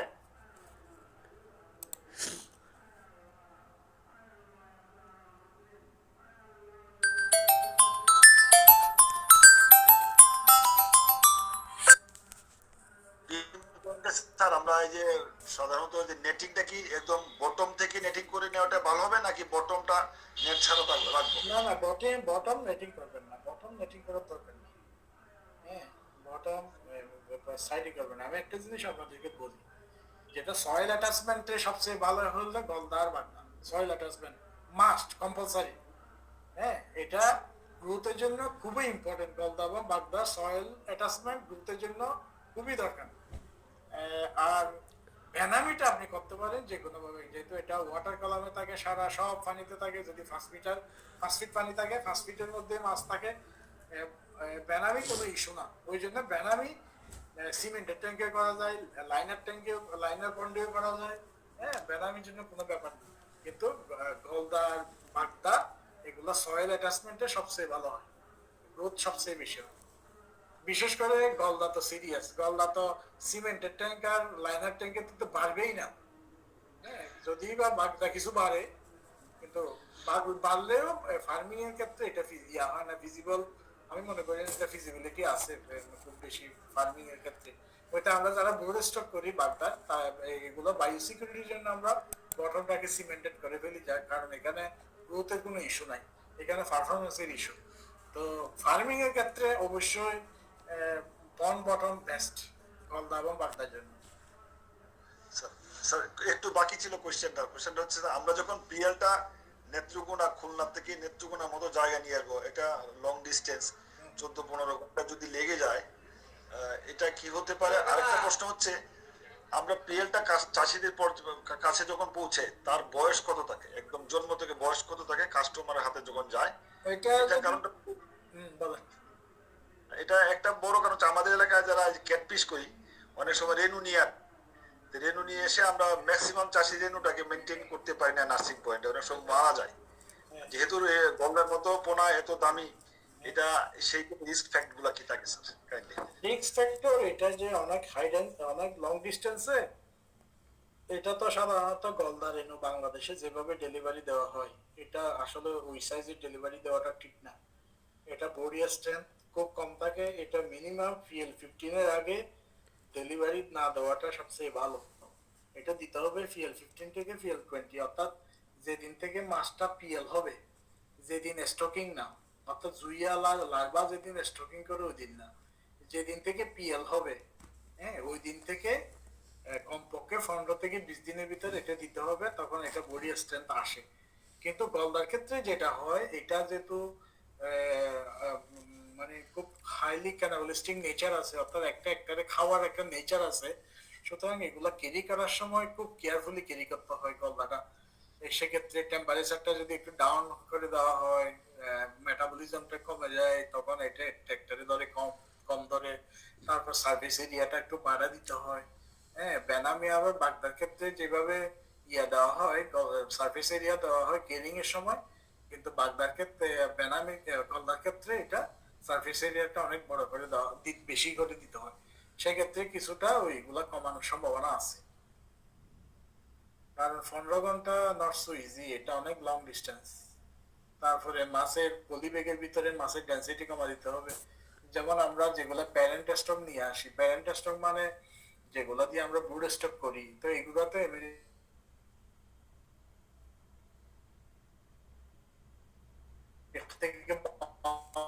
ঘন্টা পর্যন্ত জার্নি হয়, ক্যারি হয়, কিন্তু প্রবলেম হয় না, কারণ এখানে এরকম কিছু বলতে টেম্পারেচার ডাউন করে দেওয়া হয়, ডেন্সিটি কম দেওয়া হয়, পানি একটু বাড়াই দেওয়া হয়, এগুলো কতগুলো নিতে হয় আর কি। তো বাগদা গলদার মধ্যে এটা খুব সিরিয়াসলি কনসিডার করতে হয়।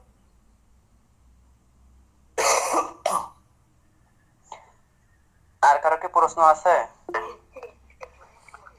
আসসালামু আলাইকুম। Hello, 15 minute.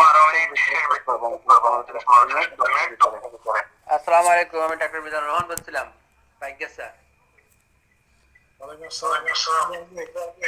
প্রথম স্যারকে সালাম জানাই, গ্রুপের সদস্য সবাইকে আন্তরিক শুভেচ্ছা।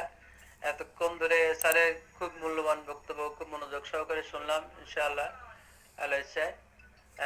আমাদের এখানে বিশেষ করে আমার যে গেটটা আছে, আমার 5 একর, আমরা মিশ্র চাষ করি। এই মিশ্র চাষ করার শুরু থেকে যখন আমরা বটন তৈরি করব, তখন কি ট্রাইকো কম্পোস্ট সার দিতে পারবো স্যার? এটা আমার কাছে প্রশ্ন।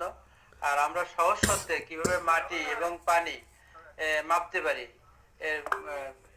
এইগুলো একটু কোন ভাবে মাপলে আমরা সহজ শর্তে মাপতে পারি, এই ব্যবস্থাটা করবেন। এটা কম্পোস্ট সারগুলো আপনার ডাক্তার সাহেব আপনি একটু মিউট করেন।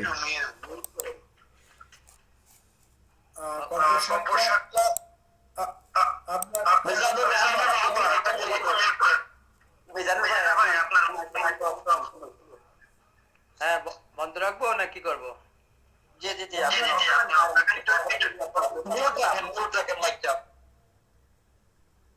আপনার কম্পোস্ট কেন ইউজ করবেন, যেটা দরকার নাই ওইটা ছাড়া কেন আপনি কস্টিং বাড়াবেন? ওইটা তো আমার লাগে না, কারণ আমি তো বলছি যে আপনি যদি আপনার সয়েলের পিএইচটা ঠিক করে ফেলেন, তারপরে কম্পোস্ট বা ইউরিয়া টিএসপি যে কাজগুলো করবে, ওই কাজগুলো আপনার সয়েলে আপনাকে করে দিবে, অটোমেটিক করে দিবে। তো আপনি এটা ইউজ করে কেন লোড বাড়াবেন বা ওইটা ইউজ করে কেন আপনার কস্টিং বাড়াবেন? হ্যাঁ, ওই জন্য এটা না করাই ভালো, এটা দরকার নাই। আপনি পুকুরে যত কম জিনিস দিতে পারবেন, তত আপনার পুকুর ভালো থাকবে। আর টেস্টের ক্ষেত্রে, ওয়াটার টেস্টের ক্ষেত্রে বা সয়েল টেস্টের ক্ষেত্রে, এটা এমনি উপজেলা মৎস্য অফিসে এগুলার এই সাপোর্ট গুলো দেয়।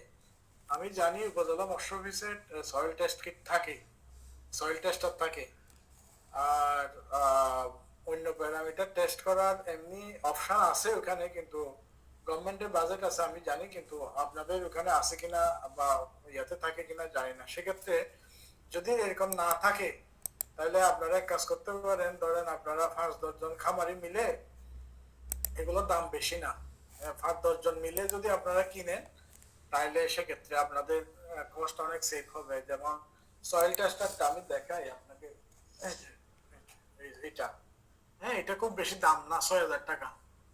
তা আপনি যদি 10 জনে যদি এটা কিনেন তাহলে 6,000 টাকা হইলে কত করে ওই যা পড়ে আর কি। হ্যাঁ, তারপরে এরপরে আপনার লাগবে হলো পিএস টেস্ট কিট কিনবেন একটু বেশি করে, এরপরে একটু কম করে কিনবেন অ্যালকালিনিটি, এরপরে অ্যামোনিয়া। তো প্রথম বছর এটা করবেন আর কি। এরপরের বছর যখন আপনাদের এক্সপিরিয়েন্স হয়ে যাবে তখন আপনি বুঝবেন কোন টেস্ট কিটটা কি পরিমাণ কিনতে হবে। সয়েল পিএসটা একবার কিনলে হবে, আর অন্য টেস্ট কিট গুলো পিএস কি পরিমাণ লাগবে, অ্যামোনিয়া, যদি অ্যামোনিয়া আপনার প্রতি সারা বছরে যদি না বাড়ে তো নেক্সট বছরে গিয়ে হয়তো একটা দুইটা কিনলেন, অ্যালকালাইনটা টেস্ট করলেন, করার পরে যদি বেশি ডাউন না হয় তাহলে হয়তো কয়েকটা অ্যালকালাইনটি টেস্ট কিনলে সবাই মিলে। পিএসটা একটু ফ্রিকোয়েন্টলি টেস্ট করতে হয়, পিএসটা একটু আপনি একটু বেশি করে কিনবেন, হয়তো বেশি করে। তো কয়েকজন মিলে যদি আপনারা অর্গানাইজ ওয়েতে যদি করেন কিনেন তাহলে আপনাদের কস্টিং খুব বেশি হবে না। এগুলো খুব ইম্পর্টেন্ট, এগুলো আপনাদেরকে অনেক সেভ করে দিবে। মানে এখন যে আপনারা টেস্ট না করে আন্দাজে দেন, দেওয়ার পরে কত কাজ হয় বা কাজ হয় না, হয়তো অনেক সময় আন্ডার ডোজ, লোয়ার ডোজ বা আন্ডার ডোজ হয়, আবার অনেক সময় এক্সেস ডোজ হয়ে যায়। তো এখান থেকে সেভ থাকার জন্য নিজে আপনারা এগুলা করে নিলে ভালো, মুখস্থ না করে যদি টেস্ট করে দেন তাহলে সেক্ষেত্রে আপনাদের এক্সপেরিয়েন্সটা হয় ভালো। কারণ দেখবেন যে প্রতি বছরই আপনার খরচ অনেক কমে যাবে, অনেক কমে যাবে, অনেক কমে যাবে খরচ। এমডি সাইফুল জি স্যার, আপনার কথা অনেক সুন্দর লাগছে। আমাদের এই টেস্ট না করে আমরা আন্দাজে সবকিছু ব্যবহার করে থাকি। এতে এতে বিভিন্ন কোম্পানির কাছে যখন যায় তখন তার মতন সেই ওষুধটা দিয়ে দেয়, সেই ওষুধটা গুণগত মান ঠিক থাকলো কি না থাকলো এটা আমরা বুঝলাম না।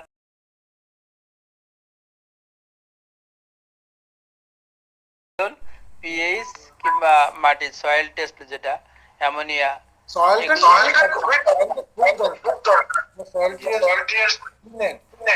আর আমার আমি করে দিতে পারতাম, আপনি তো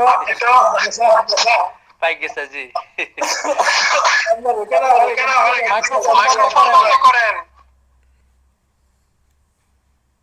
তসলিম ভাই বলেন। হ্যাঁ বলছি ভাই, বাবা ওনার কোয়েশ্চেন শেষ। জি স্যার, কোশ্চেন শেষ। হ্যাঁ জিএম মাসুদ ভাই লাস্ট কোশ্চেন আমরা নিব আজকে, আমাদের সেশন শেষ করব। প্রায় 2 ঘন্টা হয়ে গেল, 2 ঘন্টা। আলহামদুলিল্লাহ, খুবই আলোচনাটা খুবই ভালো লাগতেছে, মনে হচ্ছে যে আরো কিছুক্ষণ চলুক। অসাধারণ একটা আলোচনা হয়েছে, থ্যাংক ইউ তসলিম ভাই। আর যিনি অর্গানাইজ করছে তাকে নাজমুল ভাই, আপনাকে অসংখ্য অসংখ্য ধন্যবাদ। আমরা যদি একটু প্রতি সপ্তাহে একবার একটু আলোচনা করতে পারি, আল্লাহর রহমতে আমাদের চিংড়ি চাষে অনেক ডেভেলপমেন্ট হবে। এটা আসলে all credit goes to Nazmul and Mamun, কারণ এটার একটা ব্যাকগ্রাউন্ড আছে এই গ্রুপের। এটা আসলে আমার কোনো ইয়া নাই, এখানে আমার কোনো ভূমিকা নাই। এই ব্যাকগ্রাউন্ডটা হলো এরকম যে আসলে তারা 8জন না 10 জন, মিজান ভাই সহ, ওই যে ডাক্তার মিজানুর রহমান সহ, ওনারা বললেন যে আমরা আপনার থেকে কিছু শিখতে চাই। তো আমরা বললাম যে ঠিক আছে, অসুবিধা নেই, আপনাকে গ্রুপ করেন, গ্রুপ করে আমরা অনলাইনে ভার্চুয়াল একটা মিটিং এ আমি আপনাদেরকে যা ইয়ে করা আছে করবো। তখন ওরা গ্রুপটা করলো, করার পর এগুলো অ্যাকচুয়ালি গ্রুপের এডমিন ছিল নাজমুল আর মামুন। তো তখন ওরা আমাকে আবার, আমি দেখলাম যে আবার আমাকে এডমিন করছে এখানে। এটা আসলে আমার গ্রুপ না, এটা এডমিন করছে নাজমুল ভাই আর মামুন ভাইকে ধন্যবাদ। তসলিম ভাইয়ের মতন লোককে আপনারা ধরে আনতে পারছেন। আসলে আমাদের কোনো ই না, সবই স্যারের সময় দিয়েছেন, স্যারের গ্রুপ এটা। আপনারা ইয়াং জেনারেশন, আমি আজকে বলছি অলরেডি, আপনারা ইয়াং জেনারেশন, আমাদের তো এখন বেলা যাওয়ার সময়। যারা আছেন ইয়াং জেনারেশন, তসলিম ভাইয়ের কাছ থেকে হাতে কলমে শিখেন, দরকার হলে প্রতি সপ্তাহে এরকম একটা ক্লাস রাখেন, শুক্রবার দিন আফটার লাঞ্চ। আমার মনে হয় অনেক বিশাল উপকার হবে, অনেক বিশাল উপকার হবে। কেন অনেকে অনেক কিছু জানে কিন্তু প্র্যাকটিক্যালি কিছুই জানে না। ঠিক আছে, ধন্যবাদ। প্র্যাকটিক্যালও জানে আবার থিওরিটিক্যালও জানে। এই জন্য আপনি আর মামুন ভাই এবং নাজমুল ভাইকে অসংখ্য ধন্যবাদ আমাদের মতন লোকদেরকে এরকম একটা সুযোগ দেওয়ার জন্য। ধন্যবাদ। আসলে স্যারই এখানে মেন, স্যারের আসলে আন্তরিকতা, স্যারের সাথে একবার দেখা করার সুযোগ হয়েছে আমার। আসলে মানুষ যত বড়, যত উপরে যায়, আল্লাহ তার মন মানসিকতা যে তসলিম ভাইকে সেরকম পাম দিয়েন না, তসলিমের পরে পালাবে, উনি কিন্তু অনেক লাজুক টাইপের লোক, না না, ওনাকে পাম দিয়েন না। ঠিক আছে। তা ওনার জন্য দোয়া করেন, উনি যেন আমাদের সাথে থাকে, অবশ্যই শেষ পর্যন্ত যেন অবশ্যই থাকে। দোয়া করি, স্যারের জন্য সবসময় সবাই ভালোবাসা সবাই থাকবে। যেভাবে পারেন তসলিম ভাইয়ের সাথে থেকে শিখে নেন, কারণ উনি মানে সত্যিকারই তসলিমে অনেক জানে, যেটা অনেক আমি জানে, অনেক ব্যক্তিগতভাবে জানে, ওনাকে যেহেতু চিনি, এবং উনি অনেক মন জানে এবং মানসিকতা দেশে এবং বিদেশে মানুষও অনেক আল্লাহর জায়গায় কাজ রহমতে অনেক করে। বড়। আমরা দেশে অ্যাসেট হিসাবে ওনাকে ব্যবহার করতে পারি নাই, মূল্যায়ন করতে পারি নাই, আনফরচুনেটলি। যে সায়নদার সাথে আমি একমত। আসলে তসলিম ভাইয়ের কাছ থেকে আমাদের অনেক শেখার আছে এবং এটা ধরে রাখতে হবে, এবং আসলে এটা শিডিউল অনুযায়ী এটা ট্রেনিং এরকম সেশন হলেই ভালো হবে। ইনশাআল্লাহ আমরা আজকের দিনে শেষ করে দিব এমডি সাইফুল ইসলাম ভাই থেকে। ভাই আজকে অনেক ধন্যবাদ সবাইকে, অনেক লম্বা সময় দেওয়ার জন্য।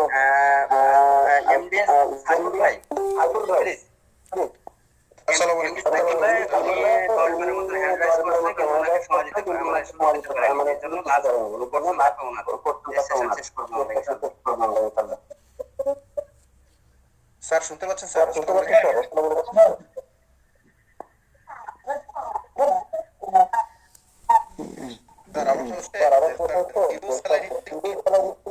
মাইক্রোফোনটা বন্ধ করেন ভাইয়া, মাইক্রোফোন বন্ধ করেন। প্লিজ রকিবুল হাসান রাসেল ভাই, মাইক্রোফোনটা প্লিজ।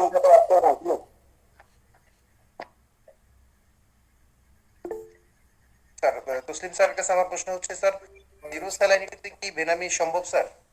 কত? জিরো স্যালাইনিটিতে এটা প্রসেসটা একটু ডিফারেন্ট। হ্যাঁ, এটা প্রসেস এবং রিজিয়ন।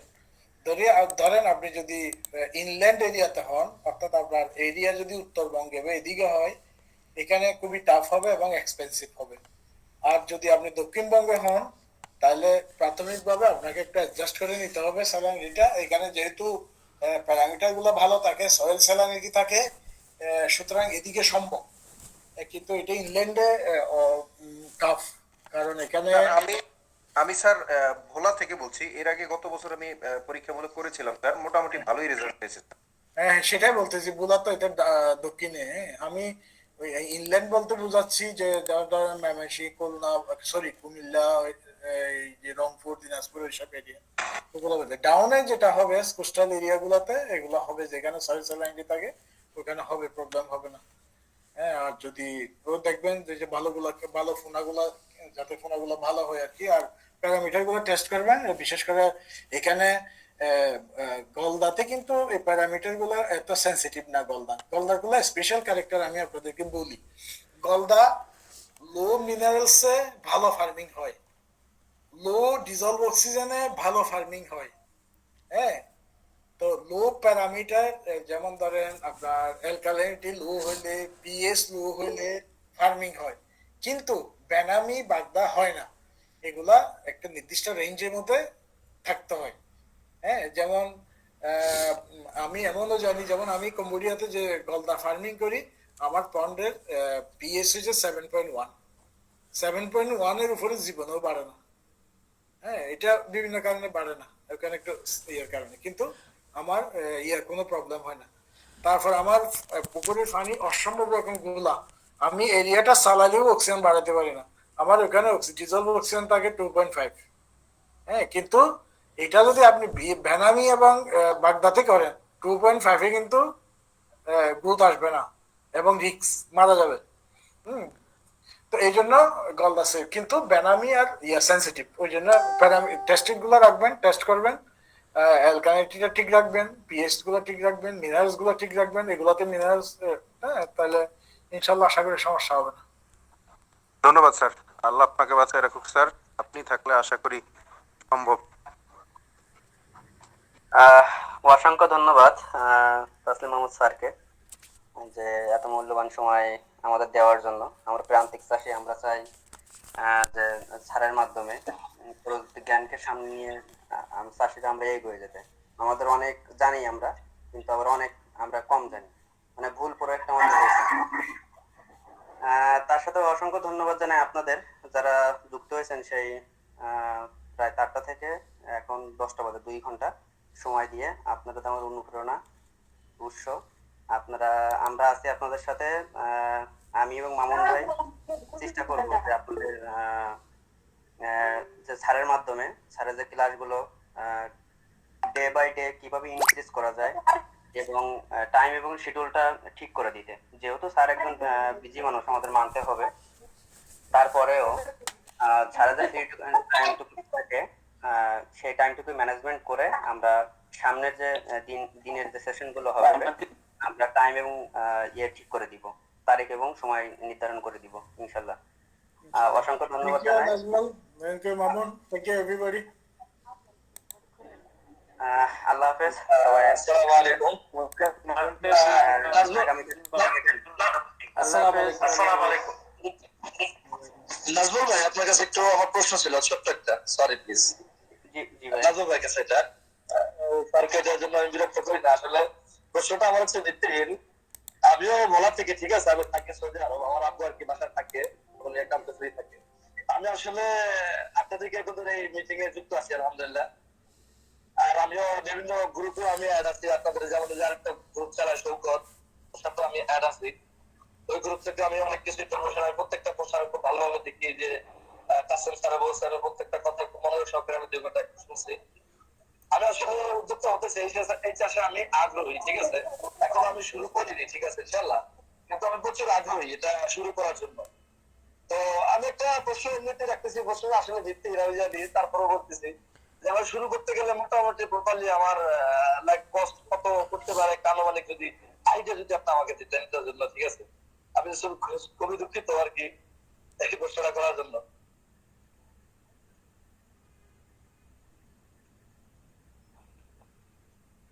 আসলে ভাই এখানে যে আপনি শুরু করবেন, শুরু করতে গেলে আপনার ফন্ট এরিয়া, আপনার যে লোকেশন, অনেক কিছু আসলে নির্ভর করে যে আপনি যে একটা লোকেশন নির্ধারণ করবেন, তো লোকেশন আপনার যাতায়াত ব্যবস্থা থেকে শুরু করে আপনি যে কেমন এরিয়ায় নিচ্ছেন, আপনার পয়েন্ট কতটুকু হবে, আপনার ওখানে হাইট কতটুকু আপনি রাখবেন, পানির গভীরতা কতটুকু রাখবেন, এরপর অনেক কিছু নির্ভর করেই আপনার এই খরচটা, যে আপনি একটা বাজেট, এক কথা একটা বাজেট চাচ্ছেন যে আমি 1 একর জমিতে মাছ চাষ করতে চাই, এখানে বাজেটটা আমার কেমন হবে। এখানে অনেক কিছু বিষয় অনেকগুলো বিষয় এখানে আসবে। সকল দিক বিবেচনা করে আসলে এক্স্যাক্টলি বলা সম্ভব না যে আসলে বিভিন্ন ভৌগোলিক কারণে দেখা গেল আমাদের অঞ্চলে আপনার যদি পৈতৃক জমি হয়ে থাকে বা নিজের জমি হয়ে থাকে তাই একরকম, আবার যদি আপনার হাড়ির জমি হয়ে থাকে একরকম। আপনাদের তো দিকে একরকম হাড়ি, আমাদের দিকে একরকম হয়, দক্ষিণে দেখা গেল আমাদের সাতক্ষীরা, তারপরে আসলে খুলনা অঞ্চলে একরকম আরেক রকম। এর কারণে আসলে অনেকগুলো ভিন্নতার কারণে আসলে এক্স্যাক্টলি বলা সম্ভব না। তবে যদি আপনি আমি স্যারের অনুমতি নিয়ে একটা কথা বলবো, যদি আপনি আমার ইনবক্সে নক দেন তাহলে আমি একটা ছক করে আপনার হয়তো প্রপারলি বলতে পারবো না, তবে কিছুটা হলো আপনার ধারণা দিতে পারবো যে আপনার এমন হতে পারে আপনার মানে ক্যাটাগরি অনুযায়ী। হ্যাঁ, জমি হচ্ছে আমাদের প্রত্যেক নিজেরই 1 একরের মতনই হবে, এরকম একটু কম আসবে হবে আর কি, পারফেক্টলি আমি জানি না। ওটা বাবার সাথে আমি আলোচনা করেছিলাম, আরো 2 থেকে 3 মাস হবে সম্ভবত। এই বিষয়ে নিয়ে আমি আলোচনা করেছি, আব্বু বলছে আমার একটা ধারণা আছে, সমস্যা নাই, যদি আগে সাসপেন্ড থাকে এটা ভালো কথা, সদস্য থেকে যদি কিছু খরচ আমি এখানে আছে আমি করবো এটা, তুই এখান থেকে চালাবি, ঠিক আছে। তো আসলে এই জিনিসটা বিবেচনা করে কি আমাদের ভোলাতে তো আসলে আমি নতুন তো এই জন্য আর কি। আচ্ছা ভাই, আপনি নক দেন, একটা সামারি দেওয়ার চেষ্টা করবো ইনশাল্লাহ। ঠিক আছে, অসংখ্য ধন্যবাদ সবাইকে আবারও জানাচ্ছি শুভরাত্রি। সবাই ভালো থাকবেন, সুস্থ থাকবেন, আগামীতে ইনশাল্লাহ দেখা হবে।